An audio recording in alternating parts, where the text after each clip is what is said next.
தினமும் காலங்காத்தால வயிற சரியா சுத்தம் செஞ்சாதான் நாள் முழுசுமே நம்ம உடம்பு நல்லா இருக்கும். ஆனா மலச்சிக்கலால பாதிக்கப்பட்டவங்களுக்கு காலையில கொஞ்சம் சிரமம் இருக்கும். வயிற்றுல மலச்சிக்கல் ஏற்படும் போது குடல்ல இருக்கிற மலம் வறண்டுடும். சோ இதன் காரணமா வயிறு தொடர்பான பல பிரச்சனைகள் ஏற்படும்.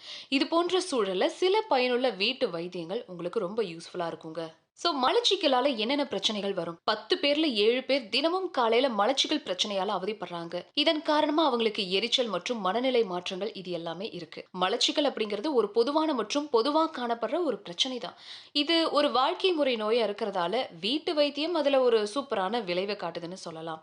இந்திய சமையல்லையும் சில ஆயுர்வேத மருந்துகளையும் பயன்படுத்தக்கூடிய நெய் பல ஆரோக்கிய நன்மைகளை கொண்டு இருக்குங்க. தூய நெய்ய மிதமா நீங்க எடுத்துக்கிட்டீங்க அப்படின்னா அது உடலுக்கு பல ஆரோக்கிய நன்மைகளை கொடுக்கும். உடலுடைய சின்ன சின்ன பிரச்சனைகளையும் குணப்படுத்துறதுல இது ரொம்பவும் உதவியா இருக்கும். தூய நாட்டு நெய்ய நீங்க எடுத்துக்கிட்டீங்க அப்படின்னா அது மலச்சிக்கல் பிரச்சனையை கம்மி பண்ணும். மேலும் மலச்சிக்கல் இருக்கிறவங்க தொடர்ந்து நெய் எடுத்துக்கும் போது பியூட்ரிக் அமிலம் வளர்சிதை மாற்றத்தை அதிகப்படுத்தி சரியான குடல் இயக்கத்துக்கு இந்த நெய் ஹெல்ப் பண்ணுது. இது வாயு, வயிற்று வலி, வீக்கம் மற்றும் மலச்சிக்கல் போன்ற மற்ற பிரச்சனைகள் இருந்து விடுபட உதவும். நெய் ஒரு இயற்கை மலமிளக்கியா செயல்படுறதோட மட்டும் இல்லாம எலும்புகளை வலுப்படுத்துது, எடை குறைக்க உதவுது மற்றும் சரியான தூக்கத்தையும் கொடுக்குது. அது மட்டும் இல்லாம நெய் உடலுக்கு ஒரு மசகு எண்ணெய் போல செயல்படுது. சோ இது குடல்ல மலம் சரியா வெளியேற உதவுது, மலச்சிக்கல் பிரச்சனைய அடியோட குறைக்குது.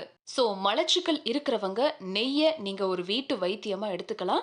பட் அதுக்கு முன்னாடி உங்களுடைய டாக்டரை ஒரு தடவை கன்சிடர் பண்ணி அதுக்கப்புறமா வீட்டு வைத்தியம் எடுக்கிறது ரொம்ப நல்லது.